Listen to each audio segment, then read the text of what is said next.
टोकणा पिंपरी या गावाच्या कुशीमध्ये या अभिवादनाचा कार्यक्रमाचं आयोजन आमचे सर्व तरुण तडफदार मित्र कार्यकर्ते यांच्या माध्यमातून करण्यात आलेला आहे। दरवर्षी वेगवेगळ्या ठिकाणी हे लोक कार्यक्रमाचं आयोजन करतात आणि त्याच्या मागे त्यांचा काहीतरी उद्देश आहे। तर त्या उद्देशाला सांगण्यापूर्वी मी आज या ठिकाणी जे महामानव आहेत, जे महापुरुष आहेत, ज्या ज्या लोकांनी आपल्या हक्क आणि अधिकारासाठी काम केलं, त्या सर्वांना या ठिकाणी अभिवादन करतो। वेळ खूप कमी आहे, त्याच्यामुळे मी नाव न घेता या ठिकाणी सर्व महापुरुष महानायिका यांना अभिवादन करतो। तसंच या ठिकाणी विचार मंचावर जे मान्यवर उपस्थित आहेत, आमचे मित्र ॲडव्होकेट रणजित पाडवी, ॲडव्होकेट संग्रामसिंग पाडवी, त्याचप्रमाणे बाकीचे ॲडव्होकेट मंडळी, नरवाडे सर आताच गेले, या गावातील सर्व बंधू आणि भगिनी, तसेच आमचे जे कार्यकर्ते आहेत या ठिकाणी जे बसलेले आहेत। वेळ माझ्या मते खूप झालेला आहे, खूप बोलत नाही, एक 7 ते 8 मिनिटांमध्ये मी माझं बोलणं या ठिकाणी पूर्ण करतो। अनेक वक्त्यांनी या ठिकाणी आपलं मत व्यक्त केलं, आपले विचार मांडले आणि आपल्या लोकांना बसण्याची सवय आहे। म्हणजे गावात जर दिवाळी असेल, यात्रा असेल, तर आपले लोक रात्री 8 वाजेपासून सकाळी पहाटे 6-7 वाजेपर्यंत बसतात, सोंगाडे बघण्यासाठी बसतात की नाही? बसतात, ऐकतात। परंतु तो मनोरंजनाचा कार्यक्रम असतो, त्या ठिकाणी सोंग काढलं जातं, गाणे म्हटले जातात, नाचलं जातं। परंतु या ठिकाणी तसं नाही। या ठिकाणी जे वक्ते आहेत ते तुम्हाला फक्त आणि फक्त विचार देण्यासाठी आलेले आहेत। त्याच्यामुळे तुम्हाला ऐकून घ्यायला थोडस जड जाईल, थोडा वेळ लागेल, तुम्हाला कदाचित थोडस बोर होईल, म्हणजे इंग्लिश मध्ये म्हटलं तर थोडस बोर होईल तुम्हाला। परंतु हा खूप महत्वाचा कार्यक्रम आहे आणि असे कार्यक्रम वारंवार झाले, परत परत झाले, तरच तुम्हाला या गोष्टी समजणार आहे की डॉक्टर बाबासाहेब आंबेडकरांनी आमच्यासाठी काय केलं, किंवा महात्मा फुलेंनी आमच्यासाठी काय केलं, बिरसा मुंडांनी आमच्यासाठी काय केलं, सावित्रीबाई फुलेंनी आमच्यासाठी काय केलं, किंवा आमची जी कुलदेवी आहे, कुलदैवत आहे, यामोगी माता आहे, तिचा इतिहास, खरा इतिहास काय होता, हे आम्हाला तोपर्यंत समजणार नाही जोपर्यंत आम्ही हे कार्यक्रम परत परत आयोजित करत नाही, परत परत कार्यक्रम या गावामध्ये ठेवत नाही, तोपर्यंत आम्हाला समजणार नाही। एका दिवसामध्ये तर नाही समजणार। त्यामुळे आम्हाला अशा कार्यक्रमाचं जे नियोजन आहे वारंवार करावं लागणार आहे, परत परत करावं लागणार आहे। मित्रांनो, या ठिकाणी राम दिगर सर जे मेळघाट मधून आले, त्यांनी काही गोष्टी आपल्याला या ठिकाणी सांगितल्या की आज वर्तमान परिस्थितीमध्ये जो काही अन्याय अत्याचार होत आहे फक्त आदिवासींवर होतोय का, तर नाही। फक्त शेड्यूल कास्टच्या लोकांवर होतोय का, तर नाही। फक्त अदर बॅकवर्ड क्लासेसच्या लोकांवर होतोय का, नाही। सर्वांवर कमी अधिक प्रमाणामध्ये अन्याय अत्याचार होत आहे। परंतु त्याचं मूळ एकच आहे, म्हणजे तुम्ही जर आमच्याकडे दवाखान्यामध्ये आले आणि तुम्हाला जर थंडी ताप असेल, तुम्हाला आम्ही विचारतो की तुम्ही काल काय खाल्लं होतं, परवा काय खाल्लं होतं, कुठे बाहेर गेले होते का, थंड पाणी पिलं का, मच्छर चावला का, आणि मग आम्ही ठरवतो की याला मलेरियाचा ताप असू शकतो। आणि मग आम्ही काय करतो, रक्त तपासणी करतो, रक्त चेकअप करतो, करतात की नाही दवाखान्यात गेल्यावर, आणि मग रक्त चेक केल्याच्या नंतर डॉक्टरला कळतं की याला मलेरिया झालेला आहे। काय झालाय? मलेरिया. बरं, तो मलेरिया साधा आहे का जहरी मलेरिया आहे हे पण त्या तपासणीमध्ये माहीत पडतं. आणि मग मलेरिया झाला हे माहीत पडल्यानंतर डॉक्टर काय देतात? औषध देतात, क्लोरोक्विनची गोळी देतात. पूर्वी क्लोरोक्विन होतं, आता थोड्या चांगल्या गोळ्या आल्या, इंजेक्शन आले, मलेरियाचे इंजेक्शन आले है ना, सलाईन आल्या. आणि मग ते दिल्यानंतर जो मलेरियाचा जो जंतू असतो तो मेल्यानंतर तुम्हाला जे लक्षण आहेत, थंडी, ताप, डोकंदुखी, खोकला है ना, अंग दुखत असेल, हे सगळे जे लक्षण आहेत ते चालले जातात. कशावर? औषध दिल्यामुळे. मलेरियाच्या जंतूवर औषध दिलं तर तुमचे जे इतर लक्षण आहे सगळे चालले जातात. त्याचप्रमाणे या देशामध्ये जे मूळ आहे, आमचे जे प्रश्न आहे त्याचं मूळ आहे, त्या मुळावर जोपर्यंत आपण काम करत नाही, आपण समजून घेत नाही की या देशामध्ये आमचे जे प्रश्न निर्माण होत आहेत ते का निर्माण होत आहे, ते कोण निर्माण करत आहे, ते कशासाठी निर्माण करत आहे, हे जोपर्यंत आम्ही समजून घेत नाही तोपर्यंत आमचा ताप बरा होईल का? नाही. मग तुम्ही कुठेही एखाद्या क्लिनिक मध्ये जाणार, इंजेक्शन लावून घेणार, थोडे दिवस तुम्हाला बरं वाटेल, परत थोड्या दिवसांनी तुम्हाला ताप येईल. परत कुठेतरी जाणार, कुठेतरी गोळी घेणार, परत थोडे दिवस तुम्हाला बरं वाटेल, परत थोड्या दिवसांनी तुम्हाला ताप येईल. हे असं चालू राहणार आहे. तुमचे प्रश्न सुटणारच नाही जोपर्यंत तुम्ही मूळ कारणावर काम करत नाही, तोपर्यंत तुमच्या कोणत्याही प्रश्नाचं समाधान होणार नाही. मग तुमचं मूळ कुठे आहे? मूळ कारण काय? तर या देशाची जी व्यवस्था आहे आज ब्राह्मणवादी लोकांच्या ताब्यामध्ये आहे. आता राहिला प्रश्न, ते बाहेरून आले की नाही आले. ते असं म्हटलं की ते बाहेरून आले तर ते विदेशी आहे, आणि विदेशी असेल तर त्यांचा आणि आमचा डीएनए एक मॅच होणार नाही. म्हणजे आमचं आणि त्यांचं रक्त मिळेल का, मॅच होईल का? नाही होणार. ते जर भारतातले लोक आहेत तर ते असं म्हणतात का, स्वतः म्हणतात का आम्ही भारतातले लोक आहे? तर ते असं कुठेही मानत नाही. त्यांचं सर्व तुम्ही साहित्य पडताळून बघा, त्यांच्या प्रत्येक साहित्यामध्ये त्यांनी असं लिहून ठेवलं आहे की आम्ही बाहेरून आलेलो आहे. म्हणजे आम्ही असं म्हणत नाही की ते लोक बाहेरून आले, ते लोक स्वतः म्हणताय की आम्ही बाहेरून आलेलो आहे.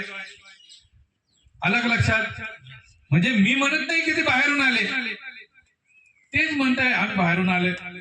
आणि ज्या वेळेला सायन्स मध्ये डीएनए असतो, म्हणजे रक्त असतं, रक्तामध्ये जसं रक्तगट असतो, पेशी असतात, पांढऱ्या पेशी असतात, लाल पेशी असतात, त्याचप्रमाणे रक्तामध्ये डीएनए असतो.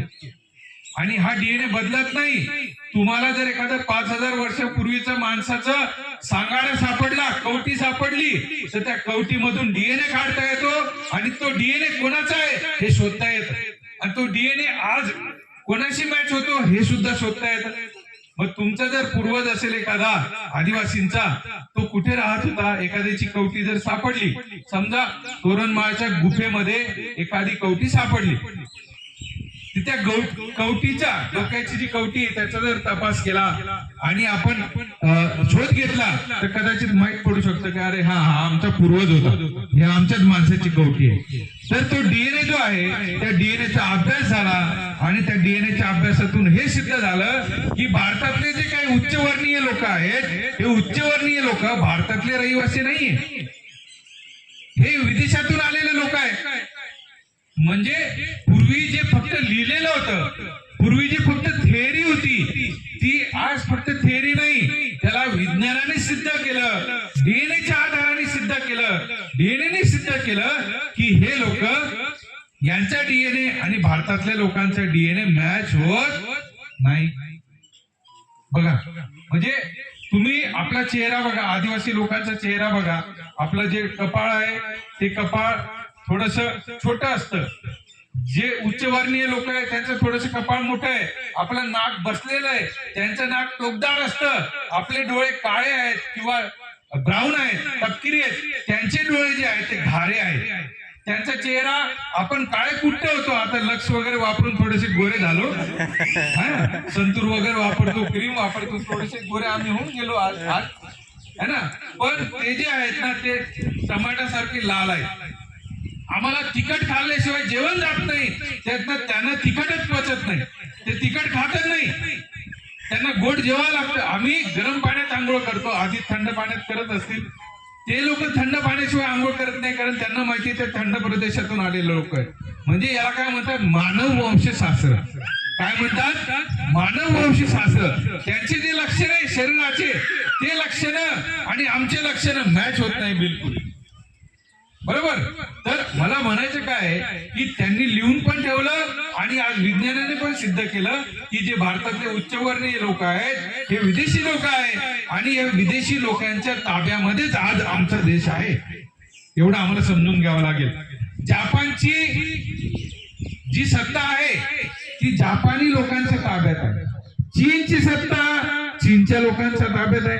आफ्रिकेची सत्ता आफ्रिकेच्या लोकांच्या ताब्यात आहे. पण भारताची जी सत्ता आहे ती भारतातल्या मूळ रहिवासी लोकांच्या ताब्यात नसून हे विदेशी ब्राह्मणवादी लोकांच्या ताब्यात आहे. म्हणून आमचे प्रश्न निर्माण होत आहेत. हे आम्ही समजून घेतलं पाहिजे. मग हे लोक काय करताय, तर संविधानाने जे तुम्हाला हक्क आणि अधिकार दिले ते हक्क आणि अधिकार त्यांनी हळूहळू नष्ट करायला सुरुवात केली.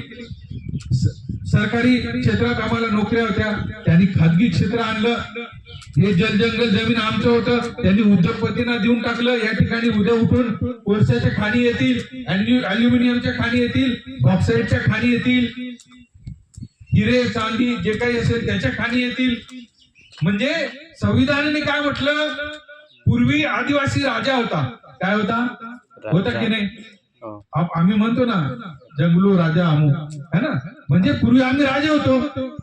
बाबासाहेब आंबेडकरांना माहिती होतं की हे आदिवासी आहे, हे राजे होते आणि यांना जर पुन्हा राजा बनवायचं असेल तर यांना अनुसूची 5 आणि 6 द्यावी लागेल.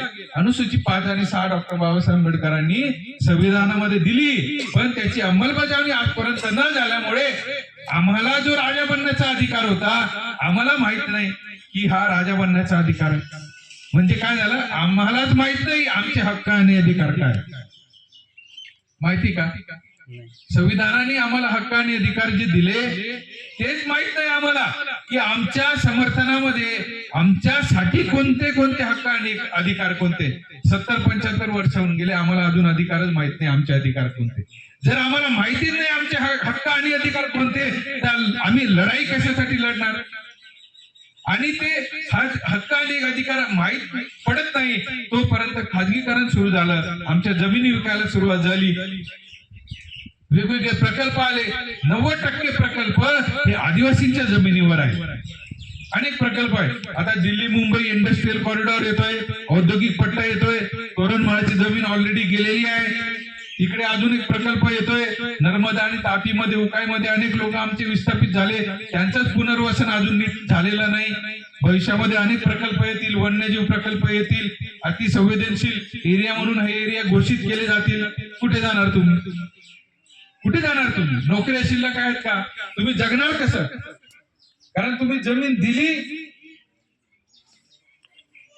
नाही तरी ते घेणार, दिली तरी ते घेणार, तुमची जमीन ते घेणारच कोणत्याही परिस्थितीमध्ये. तुमच्याकडे मार्ग नाही. आणि पूर्ण देशभरामध्ये हीच परिस्थिती चालू आहे. आणि त्याचे कारण आहे जो तुम्हाला सरांनी सांगितलं की मताचा अधिकार जो तुम्हाला दिलेला आहे, तुम्हाला मिळालेला होता. पूर्वी डब्बा होता, बॅलेट बॉक्स होता, त्याच्यात तुम्ही चिठ्ठीवर शिक्का मारायचे, ते चिठ्ठीमध्ये टाकायचे. तुम्हाला माहिती होतं की मी कोणाच्या नावावर शिक्का मारला, तुम्ही ठाम होते. त्याची पुनर्मोजणी व्हायची, रिकाउंटिंग व्हायची, तेव्हा पण चिठ्ठ्या मोजल्या जात होत्या. परंतु हे जे मशीन आलं, या मशीनने काय केलं, आज त्या मशीनमुळे आमचा जो अधिकार आहे, आम्हाला अशी भीती आहे, आमच्या मनात अशी शंका आहे की त्या मशीन मध्ये गडबडी आहे. म्हणजे त्या मशीन मध्ये गडबडी आहे आणि या मशीनच्या माध्यमातून आज तेच मशीन परत वापरले जातात, त्याच्यातला डाटा डिलीट केला जातो. पूर्वी बॅलेट पेपरचे पेपर होते ना, ते 6 महिनेपर्यंत कलेक्टर ऑफिसला जमा करून ठेवावं लागत होते. एखाद्याने केस केली तर ते परत मोजले जात होते आणि रिकाउंटिंग व्हायची. परंतु ईव्हीएम मशीन मध्ये रिकाउंटिंग होत नाही, रिकॅल्क्युलेशन होतं. जसं आपण टॅली करतो ना कॅल्क्युलेटर मध्ये, फक्त रिकॅल्क्युलेशन होतं, रिकाउंटिंग होत नाही, फिजिकल व्हेरिफिकेशन होत नाही. पूर्वी कागद होता तो आमच्या हाताला असा जाणवत होता की बा कागद हे मीठ टाकलेला आहे, त्याच्यावर मीठ शिक्का मारलेला, मला ठाम होतं. पण मशीन मध्ये बटन जरी मी दाबलंय मधून त्यालाच गेलं का याची मला गॅरंटी नाही. ती चिठ्ठी दिसते, व्हीव्हीपीएटी मध्ये चिठ्ठी दिसते, पण ती चिठ्ठी आणि मशीन मधले मत जोपर्यंत मॅच केले जात नाही तोपर्यंत मी पण म्हणू शकत नाही की ती चिठ्ठीतलं मत आणि बॅलेट मधलं मत, मशीन मधलं मत हे खरंच त्यालाच गेलं का ज्याला मी टाकलेलं आहे. आणि म्हणूनच तुमचे प्रश्न आहेत. त्या लोकांना माहिती आहे की हे मॅनिप्युलेट करता येऊ शकतं. त्याचा सोर्स कोड काय, ते चिप दुसऱ्या देशात बनते, त्याचं असेंबलिंग होतं. ईव्हीएमचं पेटंट नाही. ज्या कंपन्या ते असेंबल करतात त्याचं पेटंट त्या कंपन्यांकडे नाहीये. बेल असेल, भारत इलेक्ट्रॉनिक लिमिटेड असेल, अजून काही कंपन्या असतील यांच्याकडे त्याचं पेटंट नाहीये. आणि म्हणून हे जे मशीन आहे, ज्या दिवशी बॅलेट पेपर परत येईल त्या दिवशी ते पुन्हा तुमच्या दारामध्ये म्हणतील मला मत द्या. काय करतील? मला मत द्या. त्यांना भीती राहील की मी जर या लोकांचे प्रश्न सोडवले नाही तर हे लोक मला मत देतील का नाही देतील. परंतु आज मशीनमुळे हा प्रश्न निर्माण झालेला आहे की तुमचे जे काही प्रश्न आहेत ते कसे सुटतील. आणि म्हणून भविष्यामध्ये तुम्हाला तुमची जी काही पुढची पिढी आहे तिला जर वाचवायचं असेल तर तुम्हाला एकत्र यावं लागेल. एकच वाक्य सांगतो आणि माझी गोष्ट संपवतो. मित्रांनो, अनेक संघटना आहेत, नवीन संघटना आहेत, आणि त्या संघटना जेव्हा मोठ्या होतात त्याच्यामध्ये खूप वेळ लागतो, पैसा जातो. त्या संघटना तयार करण्याचा वेळ, बुद्धी, पैसा त्याच्यामध्ये लागतो. आणि एक संघटन मोठं व्हायला अनेक वर्ष जातात. 15 वर्ष, 20 वर्ष, 30 वर्ष, 50 वर्ष, 100 वर्ष, अनेक वर्ष लागतात. आणि हे संघटन मोठं झाल्यानंतर आणि मग ते राष्ट्रीय स्तरावर पोहोचल्यानंतर तुम्हाला न्याय मिळण्याची शक्यता असते. जेव्हा एखादं नवीन संघटन तयार होतं, तुम्हालाही वाटतं नवीन संघटन आहे, मलाही वाटेल, डॉक्टर मनोज गावितला वाटेल की एखादं संघटन काढलं पाहिजे, देवमोगरा मातेच्या नावाने एखादं संघटन काढलं पाहिजे. लोक मला मदत करतील, मला पैसा देतील आणि मग मी लोकांची लढाई लढेल. मला पण असं वाटतं, मग मी पण एखादं संघटन काढलं, मग मी पण चाललो नवीन संघटन काढून न्याय मिळवून द्यायला. पण तसं होणार नाही. काय होणार? मी एकटा राहील, मी काही लोकांना सोबत घेतलं, मग त्याच्यामध्ये माझं आयुष्य निघून जाणार. काय होईल? माझे आयुष्य निघून जाईल, 40 वर्ष निघून जातील. आपल्या लोकांचे अनेक आयुष्य निघून गेले, वेगवेगळ्या पंथामध्ये लोक त्यांचं आयुष्य निघून गेलं. परंतु जोपर्यंत तुमचं संघटन राष्ट्रीय लेवलचं संघटन बनत नाही तोपर्यंत तुम्हाला कोणताही न्याय मिळणार नाही. कारण समस्या कुठून निर्माण होते? टोकणा पिंपरी मधून निर्माण झाली का? नंदुरबार मधून समस्या निर्माण झाली का? समस्या कुठून निर्माण झाली? दिल्लीमधून निर्माण होते. कुठून? दिल्लीमधून निर्माण होते. आणि दिल्लीमधून जर समस्या निर्माण होते, प्रॉब्लेम होतोय निर्माण, तर तुम्हाला समस्या कुठे सोडवावी लागेल? दिल्लीमध्ये. आणि मग दिल्लीमध्ये जर तुम्हाला समस्या सोडवायची असेल तर तुमचं जे संघटन आहे ते दिल्लीच्या लेवलचं संघटन पाहिजे. कुठलं संघटन पाहिजे? दिल्लीच्या लेवलचं. तुमच्या नंदुरबारच्या लेवलचं संघटन असून काय होईल का? हा, एवढं होऊ शकतं की तुम्ही नंदुरबारचं लेवलचं संघटन बनवलं, ते संघटन तुम्ही दिल्लीच्या संघटनेसोबत जोडून दिलं तर तुम्हाला न्याय मिळू शकतो. काय होईल?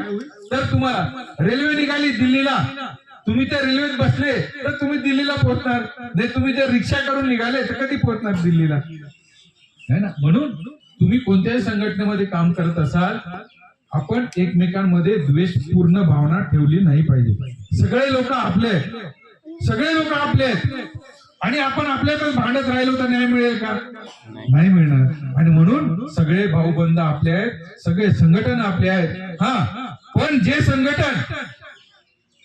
संघटन समाजाचं शोषण करत असेल, समाजावर अन्याय अत्याचार होताना बघत असेल, पण न्याय मिळवून देत नसेल किंवा मॅनेज होत असेल, भ्रष्टाचार करत असेल, पैसा खात असेल, अशा संघटनेला आपण साथ सहयोग नाही दिला पाहिजे. अनेक संघटना कार्यरत आहेत, है ना? आणि त्याच्यामुळे समाजाचं नुकसान होतं. काय नुकसान होतं माहिती का? तुम्हाला सांगू? आताचे जे काही वातावरण आहे तो अन्याय अत्याचार होतो. नंदुरबार मध्ये मोर्चा निघाला जय वळवीच्या हत्येनंतर. मोर्चाचं काही खूप मोठं नियोजन नव्हतं की तो मोर्चा वर 1.5-2 महिन्यापासून नियोजन केलं होतं आणि मग मोर्चा काढला. त्याचं प्लॅनिंग केलं, जबाबदाऱ्या ठरवून दिल्या, बॅनर बनले, नियम बनवले, असं काही झालेलं नव्हतं. लोक भावनिक झाले, लोक पेटून उठले, अचानक पेटून उठले, भावनिक झाले लोक. लोकांनी अचानक 8-10 दिवसामध्ये ठरवलं, मोर्चा काढला आणि काय झालं?